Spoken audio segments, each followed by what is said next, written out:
bienvenidos a Popular Televisión un día más. Han visto que hoy comenzamos un programa bastante diferente de lo que solemos hacer con las empresas. Normalmente somos nosotros los que nos trasladamos hasta sus sedes para conocerles, pero hoy ellos han venido aquí, han venido hasta Popular Televisión porque tenemos una empresa diferente, una empresa que está empezando en este mundo, que está saliendo ahora mismo al mercado y que quiere competir, pero que también quiere generar una gran riqueza para nuestra comunidad autónoma. Se trata de RecFilter y para explicarnos exactamente qué es esta empresa tenemos hoy con nosotros a Felipe Lavín. Felipe, bienvenido a Popular Televisión. Muchas gracias, Laura. Bueno, tú te acabas de incorporar hace muy poco a esta empresa. Sí, así es. De hecho, el 3 de febrero. 3 de febrero. Me he incorporado. ¿Y por qué has venido hasta aquí? ¿Por qué te has trasladado hasta una empresa? Acaba de empezar y esto es siempre complicado, no son los tiempos más sencillos para empezar. Hombre, es un proyecto que en el momento en que dos de los socios me dijeron a ver si quería participar, vamos, no lo dudé en ningún momento. Es un proyecto ambicioso, interesante, emocionante, además permite, incluso profesionalmente, comenzar con una empresa desde el inicio, desde las fases de diseño, a pesar de que viene arrastrando una patente desde hace un par de años. Ahora mismo estamos todavía, bueno, ya hemos finalizado la etapa de diseño y en breve comenzaremos con construcción, con lo cual dar todos los pasos desde que surge la idea hasta que se diseña, se desarrolla y finalmente se construye y se comercializa, es toda una aventura. Bueno, comentabas, sois 3 socios, pero vamos a empezar hablando un poco de ti. Háblanos de tu currículum. ¿Dónde trabajabas antes de decidir dar este salto? Pues he trabajado un poco en todo, en hostelería, en construcción, en ingeniería, docencia y hasta el año pasado, a finales del año pasado, he sido el director general de la empresa pública MARE, Medio Ambiente, Agua, Residuos y Energía. Bueno, ¿y quiénes son tus otros 2 socios? No los tenemos hoy aquí, no han podido venir por problemas de agenda, pero sabemos que están muy pendientes de este proyecto. Bueno, realmente yo no soy socio. Ah, ¿y entonces cuál es tu fórmula en la empresa? Hay 3 socios, uno de ellos es Jorge Gómez Vallejo, que es el CEO de Aquatic Sweeper. El otro socio es Luis Miguel Muñiz, que es el director gerente de la empresa de ingeniería TIM, que ambos son quienes desarrollaron la patente para construir este tipo de filtros. Y luego, por otro lado, hay una empresa que es probablemente la mayor constructora y promotora de piscinas y spas de toda España y parte del extranjero, que también en cuanto le presentaron la idea no dudaron ni un segundo en presentarse y estar también como socios. Entonces, todos ellos están extremadamente liados, tienen otro tipo de empresas y buscaban una persona que fuese capaz de llevar el filtro, el diseño, desarrollo y un poco el peso de todo lo que esa patente conllevaba. Con lo cual, pues bueno, me llamaron y agradecidísimo que estoy. De hecho, a Jorge le conocemos porque Jorge estuvimos entrevistándolo, estuvimos hablando con él cuando presentaba Aquatic Sweeper, que estaba saliendo al mercado. ¿Cómo os conocisteis? ¿Cómo fue ese proceso para que tú te lanzases? ¿Cómo te convencieron, sobre todo? Pues tampoco te falta mucho, la verdad. ¿Muy rápidamente? Sí, como ya te he comentado, justo había terminado de trabajar en MARE, se había acabado mi contrato, y me llamó Luis Miguel, estuve trabajando para él incluso hace unos cuantos años en su empresa de ingeniería, y la verdad es que, pues lo he dicho, me llamó, me explicó en qué consistía el filtro, cuál iba a tener que ser mi trabajo, y no lo dudé. Así que fue un proceso muy rapidísimo. Aunque tú no estabas desde sus inicios, sí que sabes que RecFilter está saliendo ahora, pero tiene una historia larga por detrás. Lleva ya un par de años para su desarrollo, para conseguir ponerlo en marcha. No sé si nos puedes comentar cómo ha sido este proceso. Sí, pues el proceso viene a partir de la patente. La patente se presenta en el año 2017 en España. En el año 2018 ya se amplía a toda la Unión Europea y básicamente lo que hace es realizar una mejora significativa respecto a otros tipos de filtrado que hay. Es decir, en este caso estamos hablando de un filtro regenerativo, esos existían desde los años 80, pero sí que generalmente era muy costoso su mantenimiento, su operación, tenían partes móviles. En este caso, lo que han desarrollado a través de la patente es un filtro autolimpiable. Es decir, prácticamente lo que va a hacer nuestro cliente es instalarlo, darle al botón y prácticamente olvidarse, excepto una vez al mes, que hay que hacer un pequeño mantenimiento de 15 minutos. Bueno, de estos filtros vamos a hablar a continuación, pero primero vamos a conocer un pequeño vídeo, vamos a dar paso a un pequeño vídeo. Estamos hablando de filtros regenerativos para las aguas, filtros de limpieza, pero la primera pregunta que nos viene a la cabeza es la situación en la que se encuentra ahora mismo nuestras aguas para necesitar este tipo de filtros.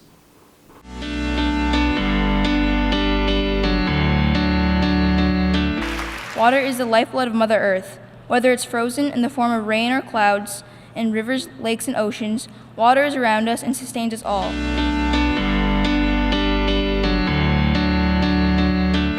This is home. Our planet is home to every life form we know. These come in all shapes and sizes, from the most unfamiliar to the ones you see every day. We're not always the kindest neighbors to each other, but we all share the same roof.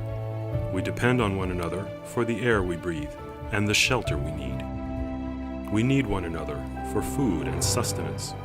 We share our habitats in close proximity, even when we don't see it.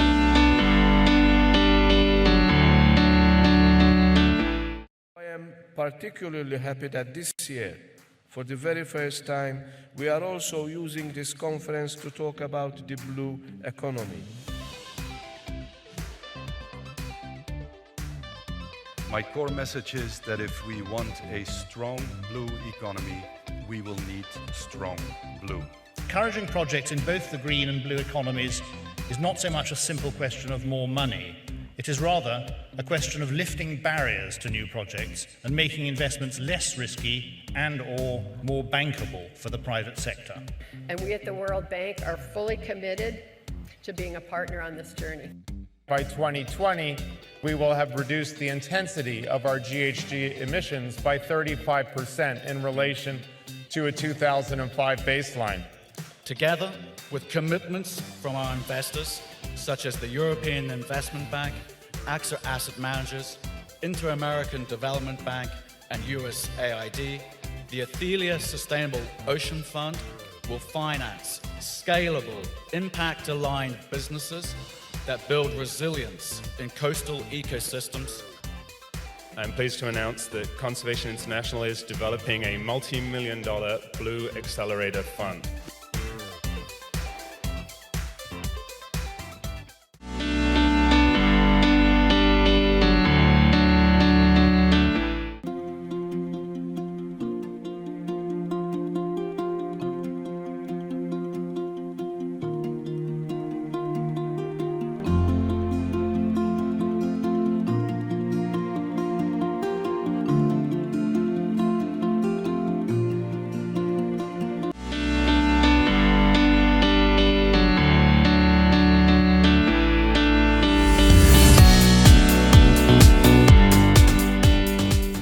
Y ahora sí, vamos a hablar de la tecnología. Felipe nos había adelantado unos pequeños detalles sobre estos filtros, sobre en qué consisten, pero vamos a conocerlos con un poco más de profundidad. Felipe, háblanos, ¿cuál es este proceso que quiere hacer RegFilter?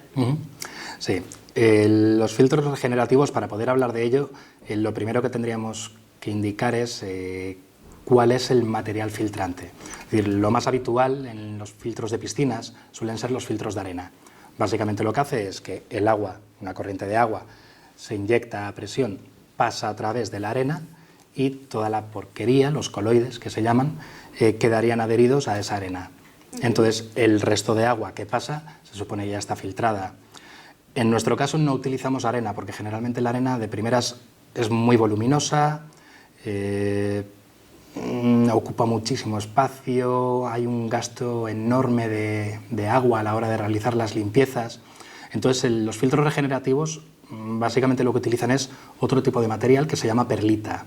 La perlita es una roca volcánica, por hacernos una idea, una especie de piedra pómez que en el momento en que se calienta alrededor de 900 grados aumenta entre 10-15 veces su volumen, con lo cual lo que tenemos es un material muy ligero, muy poroso, que es capaz de almacenar muchísimo agua incluso, y bueno, de hecho últimamente se utiliza bastante en jardinería, de hecho precisamente por esa capacidad que tiene de retención de agua. ¿En jardinería, en cualquier trabajo de jardinería se utiliza? Para echar a la tierra como sustrato, de manera que almacena agua y lo puede ir liberando poco a poco. Entonces los filtros regenerativos lo que se hace es se inyecta una corriente y lo que vamos a tener son unos latiguillos, unos tubos flexibles, a los cuales se va a adherir esa perlita. Se va a ir colocando, va a hacer una especie de una pequeña capa, de manera que el agua tiene que atravesar esa capa de perlita, perdón, dejando ahí todas las partículas que sean mayores de una micra.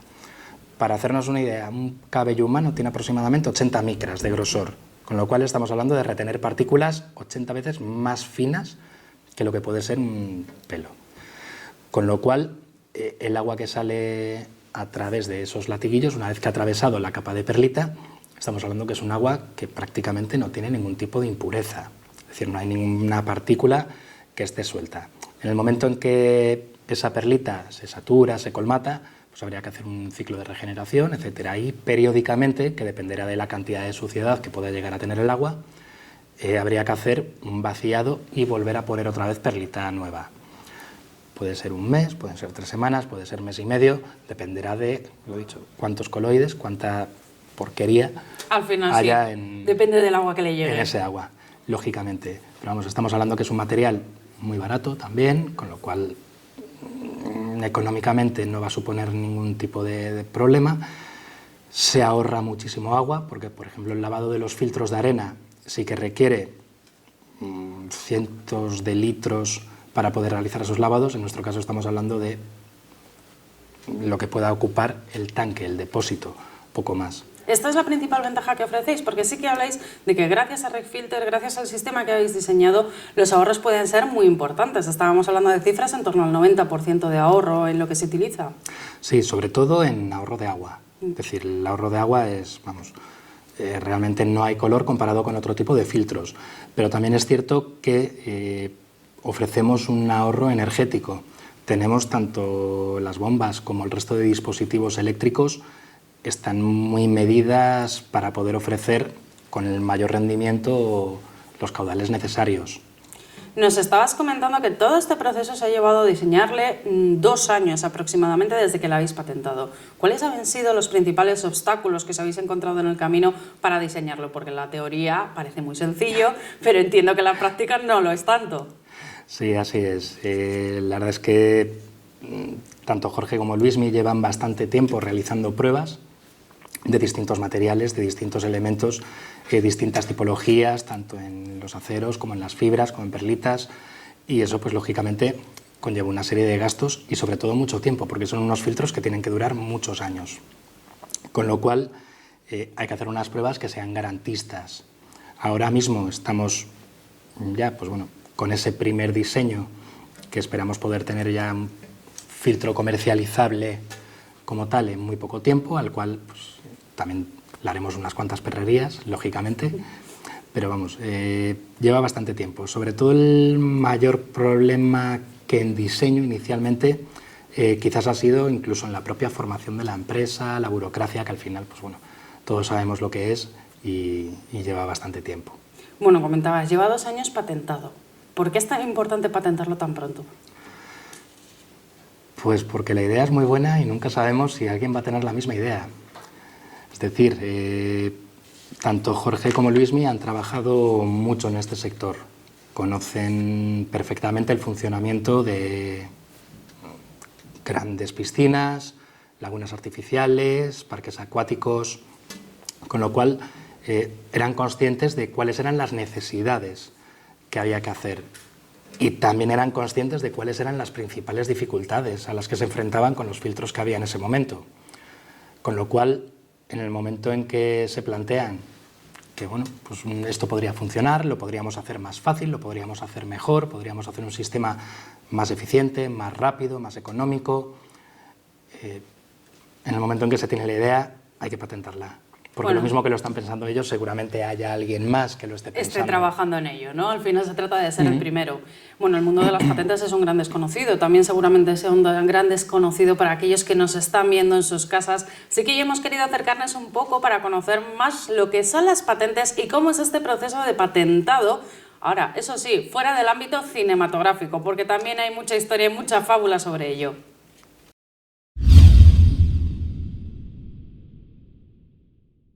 Diseño, invención, marca. Haz que tu ingenio sea rentable. Toda creación está protegida por un conjunto de derechos exclusivos que se denominan derechos de propiedad industrial y que garantizan que su titular sea el único que pueda comercializar su propia creación. El registro oficial de esta propiedad industrial es la manera correcta de asegurar su total protección, convirtiéndose en la defensa más eficaz con la que impedir todo tipo de prácticas desleales o ilícitas. Con el objetivo de garantizar la protección jurídica de las distintas modalidades de propiedad industrial, la Oficina Española de Patentes y Marcas, organismo autónomo del Ministerio de Industria, Turismo y Comercio, cumple la doble misión de conceder los diversos títulos de propiedad industrial y de difundir la información que contienen tanto estos títulos que tramita como los de organizaciones análogas internacionales. Patentes. La patente es un título que reconoce el derecho de exclusiva sobre la explotación de una invención determinada. Estas invenciones pueden referirse tanto a un nuevo producto o procedimiento industrial como a un perfeccionamiento o mejora de los mismos. Se impide así que alguien pueda fabricar, vender o utilizar esta invención sin consentimiento del titular de la patente, al mismo tiempo que se pone a disposición del público para su general conocimiento.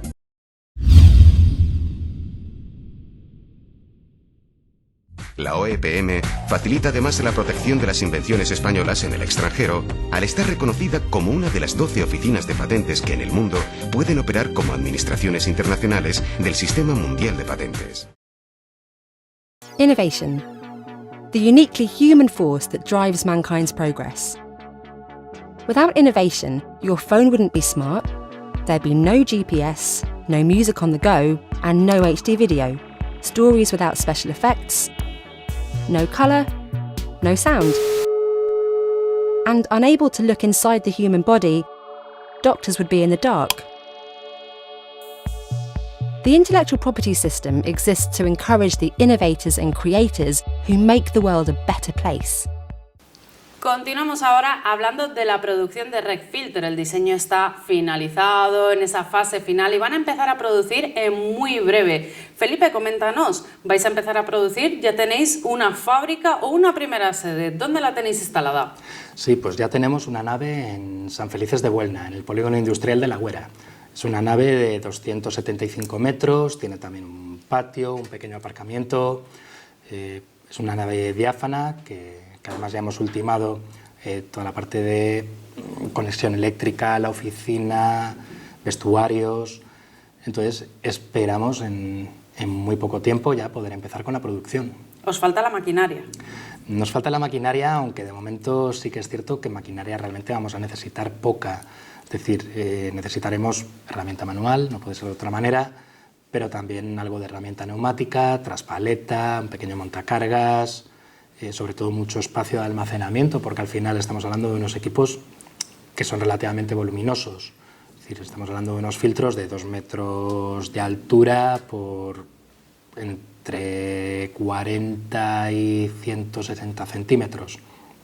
Con lo cual, solamente el acumular los elementos, más los componentes internos, partes de montaje, etcétera, pues sobre todo necesitamos bastante almacenamiento.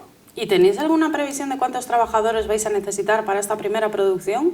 ¿Vais a poder llevarlo a cabo todo entre vosotros? Lo dudo mucho, pero bueno, ¿tenéis muchos trabajos además de este? Pues a mí me gustaría poder contratar muchísima gente, pero lógicamente eso va a depender de la producción. Es decir, ahora en esta primera fase, pues prácticamente entiendo que entre nosotros, y quizás sí que lógicamente tendremos que contratar a algún trabajador más, pero intentaremos realizarlo nosotros a medida que vaya aumentando la demanda. Lógicamente iremos contratando más personal. Bueno, clave, ¿cuándo vais a empezar a producir? ¿Tenéis ya una fecha?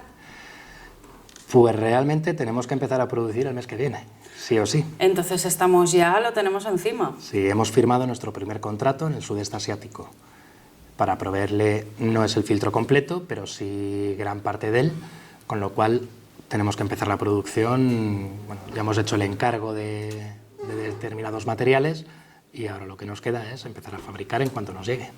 Y bueno, ¿qué expectativas tenéis de fabricación? Este primer contrato que tenéis ya firmado, entiendo, pero ¿qué expectativas tenéis durante estos inicios, este primer año que suele ser una fase bastante complicada en las empresas?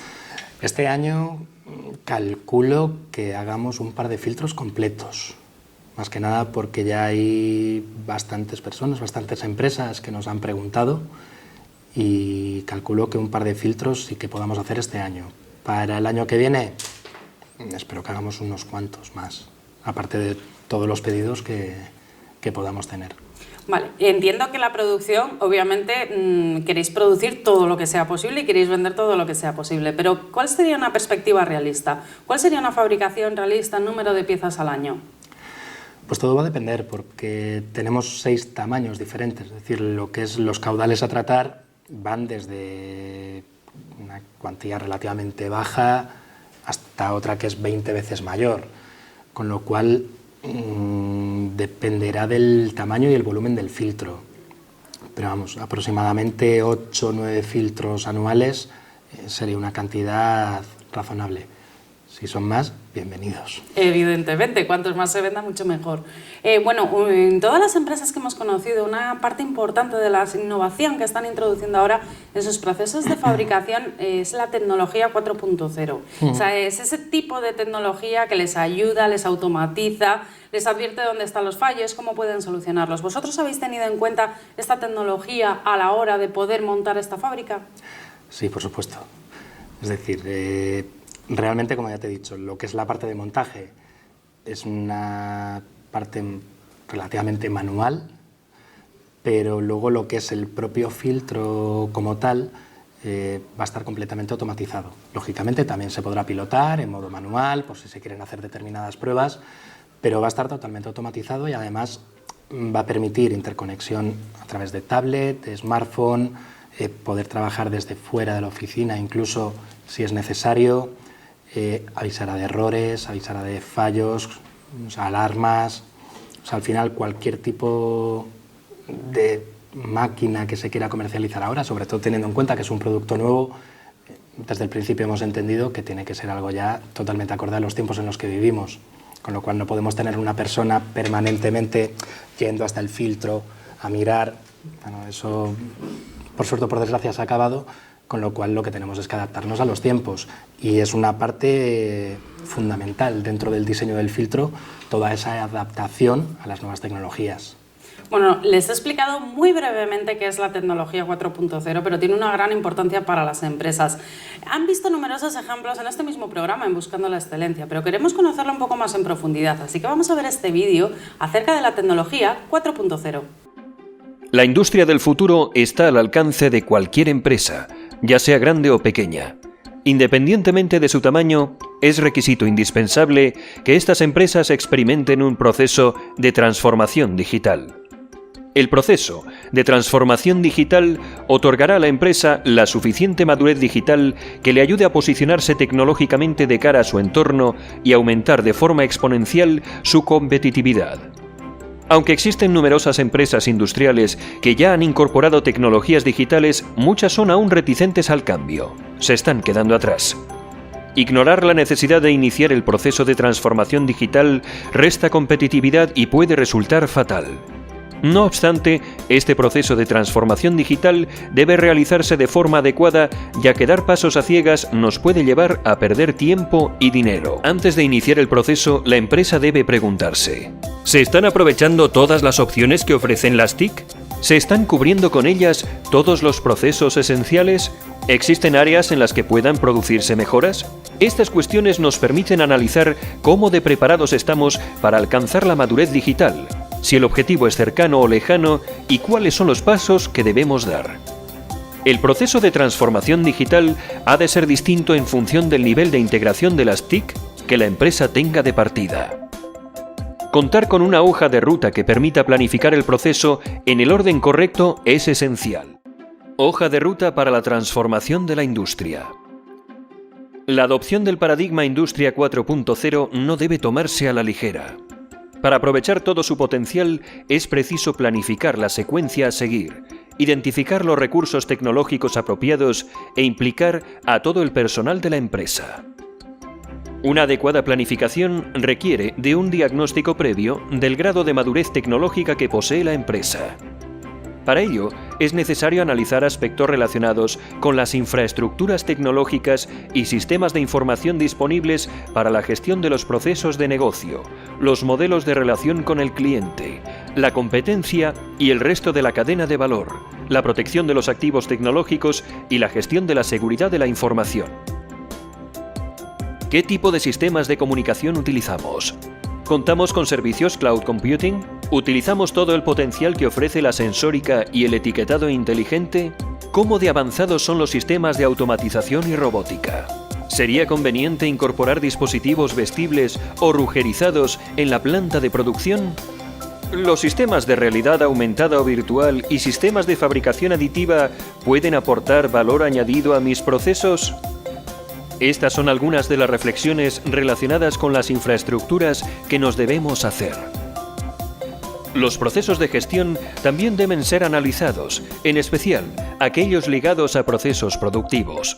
Debemos comprobar si contamos con las herramientas software adecuadas para el control productivo, la gestión de la cadena logística y del almacén, la gestión comercial y financiera, etc.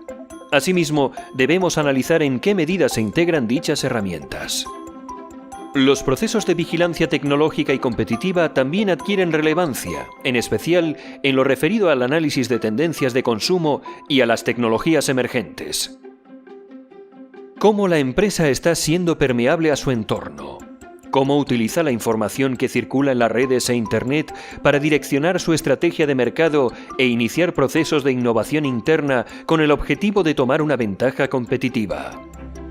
Otro aspecto importante es el análisis de las competencias profesionales.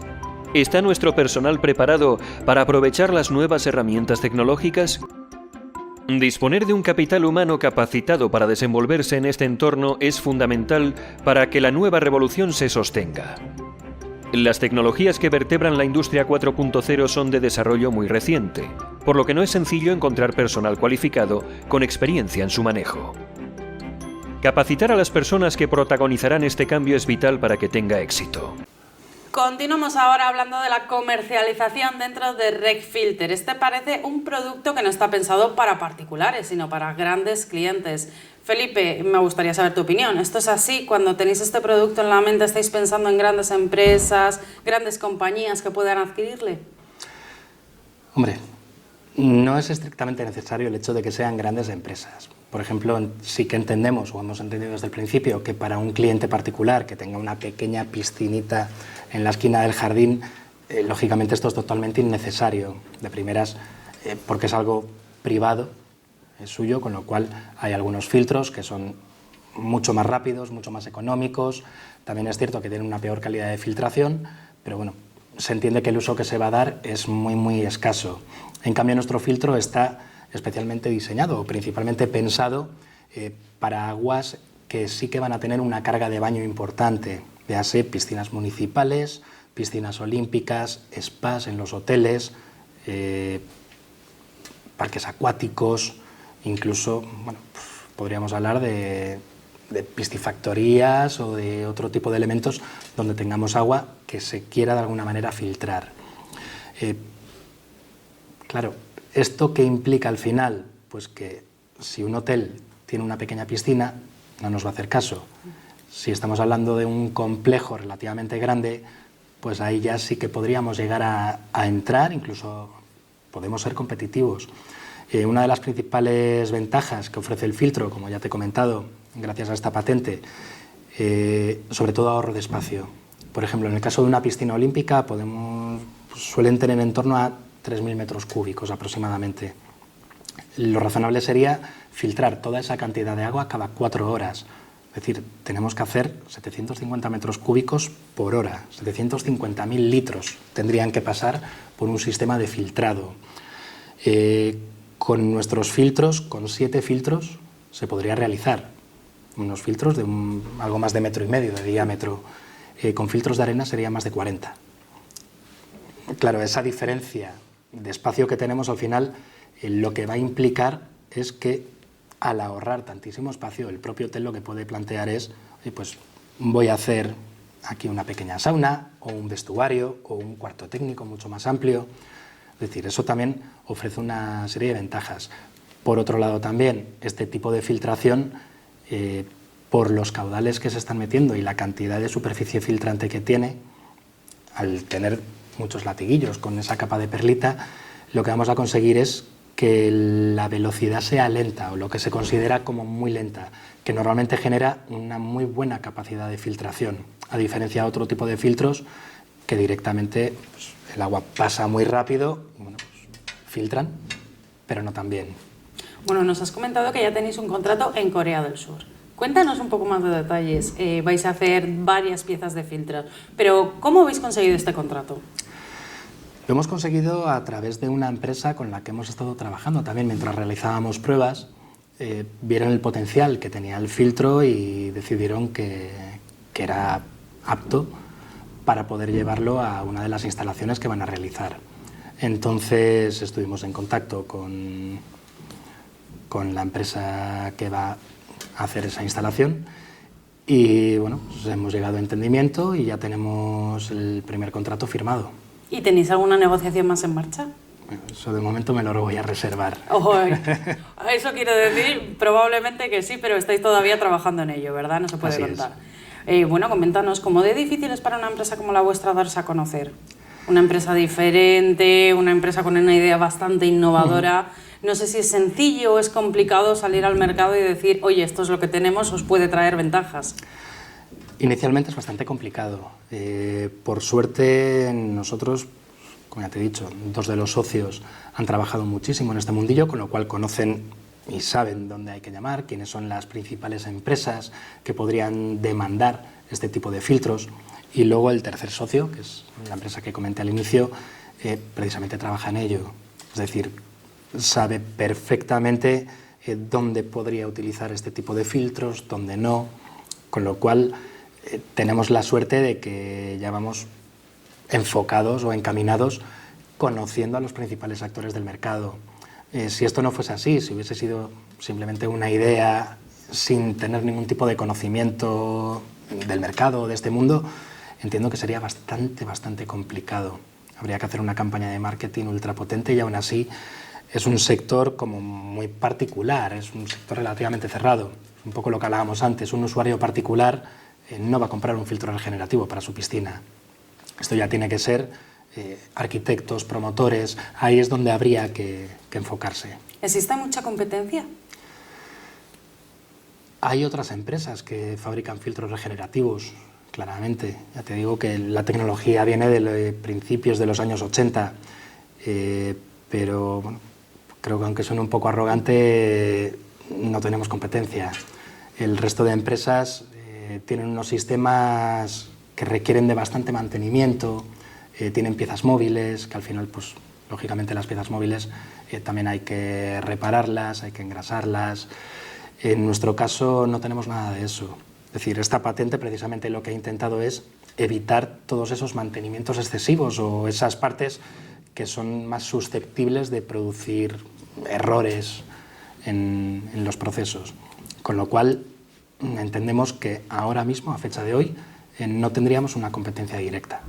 Bueno, vosotros lo primero que habéis hecho es salir fuera de nuestro país, lo primero que habéis hecho es internacionalizaros. Yo no sé si esta internacionalización es imprescindible en vuestro sector. Pues yo entiendo que tarde o temprano sí. Es decir, en España somos muchos y en España todavía hay muchísimo mercado. Es más, hay muchísimas instalaciones municipales, por ejemplo, de piscinas, que tienen unos sistemas de filtración totalmente desfasados, que no funcionan como debieran, no están adaptados, incluso probablemente algunos, a normativa. Pero el mundo es muy grande y hay que explorarlo. Entonces, lo que en ningún momento vamos a hacer es negarnos a salir fuera sabiendo que tenemos todo un mercado por delante y por descubrir.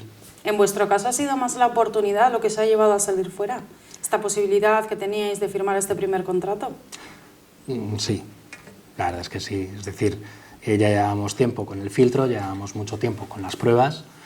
El filtro es fiable, es seguro, funciona muy bien y, hombre, hubiese preferido tener ese primer contrato algo más cerca de casa, lógicamente, pero bueno, han venido así los bolos, con lo cual si hay que ir al sudeste asiático, pues habrá que ir. Te va a tocar viajar mucho. Probablemente. Bueno, la internacionalización es importante no solamente para vosotros, sino para muchas empresas. Queremos conocer un poco más en detalle la situación en la que están actualmente las empresas españolas y muchas cántabras también involucradas en este proceso de internacionalización del que tanto se está hablando. Así que vamos a verlo en este vídeo. Hoy en día nadie pone en duda que la internacionalización ha sido una de las claves para salir de la crisis. Pero esto no es suficiente. Si queremos que España y nuestras empresas tengan un papel relevante en el futuro escenario económico mundial, salir fuera no es una opción. Es una cuestión de vida o muerte. España Goes Global. Nuestro punto de partida es bueno. En los últimos 20 años hemos pasado de no tener ninguna multinacional a contar con casi 2.500. En los últimos 10, las empresas españolas con filiales en el extranjero se han multiplicado. Somos el 5º país del mundo por su grado de internacionalización, al mismo nivel que Alemania y por delante de Francia. Y la suma de nuestro comercio exterior y de las inversiones directas alcanza ya el 166% del PIB. Sin embargo, todo este potencial no servirá de nada si no somos conscientes del escenario al que nos enfrentamos. En 2033 seremos testigos de un dominio creciente de las multinacionales de países en desarrollo y de la aparición de empresas en nuevos sectores ligados a las disrupciones tecnológicas. China habrá desplazado a Estados Unidos como primer importador del planeta. Afrontarlo con éxito exigirá cambios y nuevas aptitudes. Las empresas españolas deberán de ampliar su foco excesivamente centrado en Latinoamérica. No perder el tren de Asia y África exigirá a nuestras compañías una gestión estratégica y proactiva de la internacionalización, en lugar de hacerlo de forma oportunista y obligada por la crisis. Las administraciones públicas tendrán que crear un entorno regulatorio favorable para la mediana empresa, que la ayude a aumentar su tamaño medio y facilite su acceso a financiación. Nuestros directivos estiman que en 2033 el peso de las exportaciones sobre la facturación de sus compañías crezcan un 72% y que los ingresos de sus filiales en el extranjero aumenten un 89%. Hagamos de esta ambición una realidad. Bueno, vamos a llegar al último bloque de este programa en el que vamos a hablar de uno de los temas que más preocupan a las empresas, como es el de la financiación. Una vez que empezamos a producir, creo que está bastante claro de dónde viene el dinero. Tenemos nuestros contratos y ofrecemos nuestros productos a cambio. Pero RecFilter lleva 2 años de desarrollo. Felipe, ¿de dónde ha venido el dinero para poder manteneros durante estos 2 años mientras desarrollabais este filtro? Pues inicialmente de los 2 inventores. Es decir, fueron ellos los que se han tenido que gastar una cantidad importante, tanto en el propio tema de la patente, en la construcción del prototipo. Sí que es cierto que en el año 2017 ganaron un premio Innova de la Consejería de Industria y eso les permitió al menos sufragar los gastos para la construcción del prototipo. Pero lógicamente todos los demás gastos adicionales los han tenido que pagar ellos hasta el momento. Entonces, a partir de la creación de la empresa con un tercer socio que también ha invertido una determinada cantidad, este primer contrato que ya tenemos, que también tenemos un pequeño adelanto al respecto del contrato, pues bueno, ya nos permite poder funcionar al menos sin que ellos dos se tengan que gastar sus dineros. ¿Existe una cultura económica, una cultura de apoyo al emprendedor de forma económica mientras está desarrollando este proyecto? ¿O cuando se lanza a la piscina no encuentra dónde asirse y tiene que poner sus propios fondos para poder salir adelante? Personalmente creo que el segundo caso es lo más habitual. Es decir, emprender es toda una aventura, es muy bonito, pero hay que tener en cuenta que inicialmente, al menos hasta que la empresa empiece un poco a funcionar, quien se atreva a emprender va a tener que poner su tiempo, su esfuerzo, su dinero inicialmente. Sí que es cierto que hay una serie de ayudas. En el caso de Cantabria en particular tenemos la Consejería, está Sodercan, pero claro, todas esas ayudas llegan a toro pasado. Es decir, primero tienes que hacer una inversión y después ya te retornará el dinero, que dentro de lo que cabe tampoco está mal. Pero inicialmente es muy complicado emprender. Son unos valientes, entonces. Totalmente. Bueno, vosotros sabemos que habéis recibido apoyo también de la Consejería de Innovación, de los fondos FEDER que llegan a través de ella a diferentes empresas de Cantabria. ¿Qué valoración hacéis vosotros de estos apoyos que da la Consejería a numerosas empresas que hemos podido ver en este programa? Les hemos podido ver en todos ellos. Siempre tenéis ese cartelito de los fondos FEDER en las sedes de las empresas para demostrar que os han apoyado y que están con vosotros. Hombre, que ojalá hubiese más, lógicamente, no puedo decir otra cosa. Pero sí, en nuestro caso, en el año 2017, cuando se gana el premio Innova, que además fue una cosa bastante particular porque hubo que presentarlo como autónomo, creo que fue la primera vez que se concedió este tipo de premio de distinción a un autónomo. Lo que pasa es que realmente la idea era tan buena que no podían dejarlo pasar.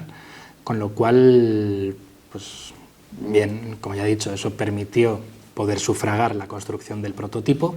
En ese prototipo aprendimos mucho y bueno, ahora mismo, pues lo dicho, ya estamos en fase de producción, estamos empezando y a la aventura. Pues Felipe, os deseamos mucha suerte en esta aventura que habéis emprendido y también os deseamos que viajéis un poquito más cerca, que consigáis también más contratos aquí en nuestro país que os permitan estar más cerquita de casa, además de todos los que consigáis fuera. Bien, pues muchísimas gracias. Muchas gracias por haber estado en Popular Televisión y por habernos acercado a este proyecto, por habernos acercado RecFilter, y muchas gracias a todos ustedes también que están en sus casas. Les vamos a dejar con un último vídeo y en este caso les vamos a dar a conocer lo que son los fondos FEDER y la importancia que tienen para Cantabria.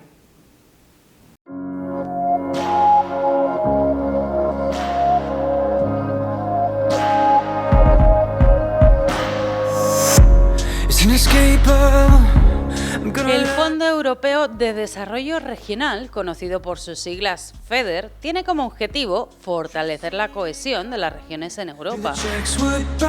En Cantabria contamos con el programa operativo FEDER Cantabria 2014-2020, que permite financiar diferentes partidas con hasta un 50% del presupuesto y que tiene 3 objetivos fundamentales: restablecer y aumentar el crecimiento, garantizar una recuperación que promueva el empleo, y todo ello asegurando el desarrollo sostenible.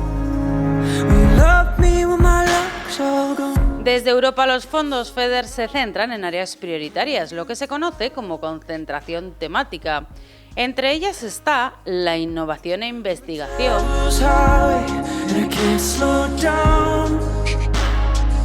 el programa digital,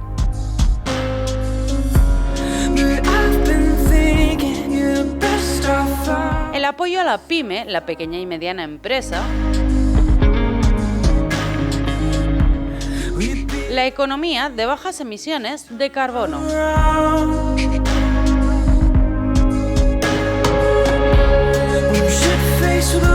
Keys to the mountain. Try my last time, I'm a storm train and